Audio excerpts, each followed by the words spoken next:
Talfalava, my name is Sahara Anae, and my response focuses on reading Te Vita o Violeti's 2006 Talanoa Research Methodology, a developing position on Pacific research for modules 8 through 11.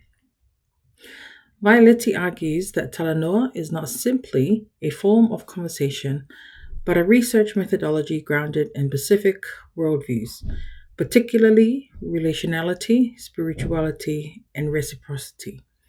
I find his work both empowering and challenging, especially as someone raised in Samoa within the frameworks of Talanoa and working in the humanitarian and development spaces where Western evaluation systems still dominate. Talanoa represents a qualitative form of knowing, stories, emotions, lived experiences. Western approaches, on the other hand, often privilege the quantitative, numbers, metrics, and measurement. Now, I want to pause a little bit to reflect quickly on what Dr. Caleb Masters shared in a module video, where he says not to seek validation for our stories through numbers. And that is true. Our stories are valid data on their own. Yet I often wonder, are we having that conversation with ourselves or with institutions shaped by the opposite logic? I believe that our challenge is not to compete with Western systems, but to bridge them. If we don't become that bridge, we risk diluting our own methodologies. In my work, I used to report program and project impact purely through storytelling, but it didn't move the mountains that needed to be moved. Within Western frameworks, those stories were often reduced to feel-good anecdotes. So I began pairing them, using stories to give meaning to numbers and numbers to give meaning to stories, not because Talanoa needed validation, but because someone had to bridge the two worlds. Even the human brain models this bridge between indigenous and Western knowing. The parietal lobe quantifies, it measures and orders. The limbic system storifies, it feels and connects. And the prefrontal cortex is the bridge that integrates both, holding logic and emotions together.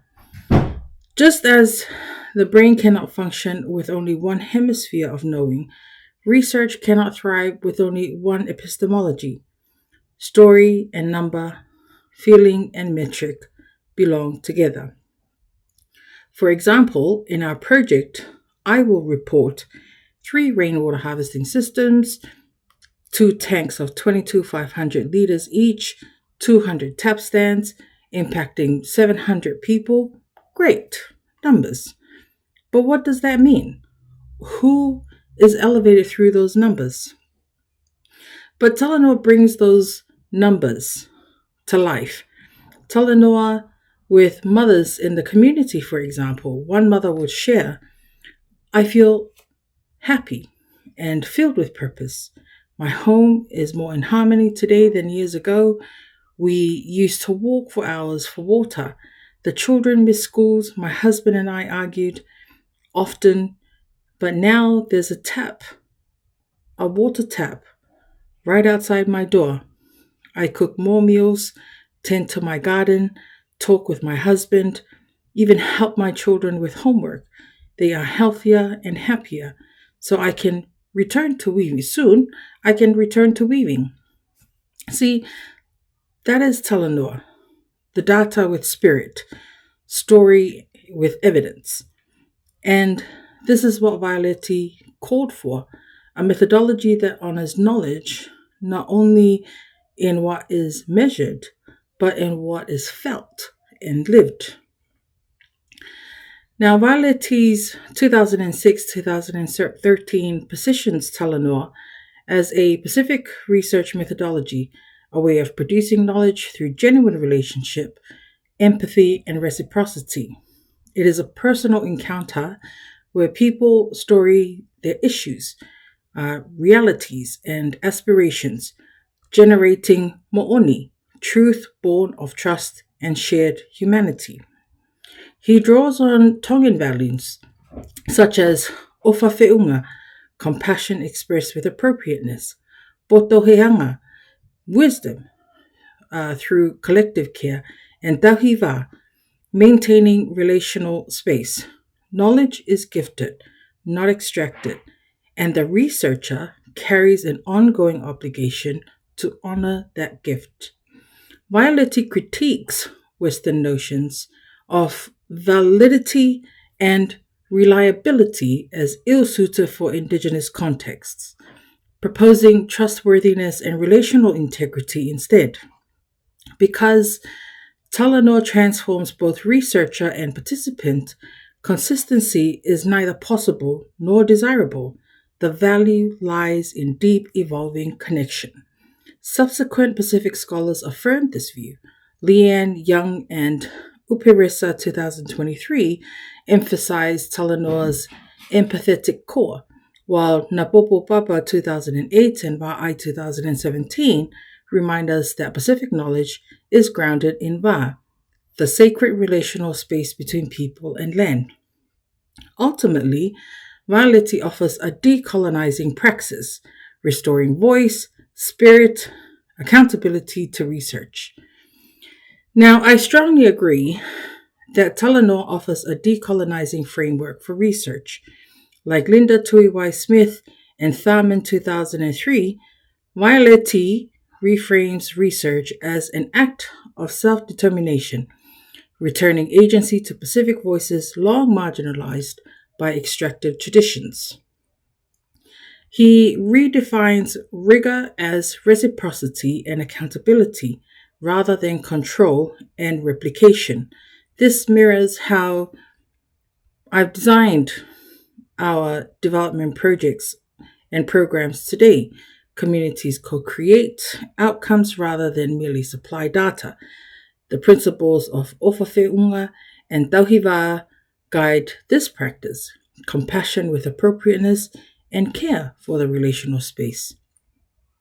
Talanoa's cultural authenticity is another strength. It honors silence, stories, and spirituality, dimensions Western paradigms often neglect. In my fieldwork after a disaster in Vanuatu, for example, it was not data but trust that moved communities towards action. Yet, as Talanoa becomes institutionalized, tensions emerge in the following ways. Institutional fit. Western ethics, committees, and donors still demand measurable outcomes and timelines. Talanoa can be reduced to friendly interviews, losing its depth and intent. There's power dynamics. In some Pacific contexts, rank and gender shape who speaks and whose truth carries authority. Without care, Talanoa can replicate existing hierarchies. And time and resourcing. Genuine Talanoa needs time to build Wa and trust. Time few institutions fund. For Talanoa to remain transformative, it must shape institutions rather than be reshaped by them. Its ethics of reciprocity, care, and relationship should inform how universities, donors, and NGOs define evidence and impact. In practice with integrity, Talanoa is not just a method. It's a movement that reconnects research to community, well-being, and spirituality responsibility of knowing with others, not about them. Now, reflecting on Violetti's work, I see Talanoa as more than a methodology. It's a way of being. To research is to be in relationship, to tauhiva, to hold space with care and accountability. As a Samoan woman in the humanitarian work, Talanoa challenges how I understand evidence and impact. Numbers may tell us how many taps were built, but Talanoa tells us who was changed, how relationships were healed, how dignity was restored. It captures the human spirit, the nganga, behind the statistics. Yet, Talanoa also calls for courage. As Leanne Young and Upirisa 2023 note, indigenous methodologies live within ongoing negotiations of power and translation. Upholding Talanoa means protecting its heart while navigating systems that prefer order over openness. Ultimately, Talanoa is both method and movement, a decolonizing act that restores the spiritual and relational core of knowledge creation. As Smith 2012 reminds us, decolonization begins not with a tool, but with a stance to listen deeply and act with integrity and return stories as gifts, not commodities. Faftai Telelava.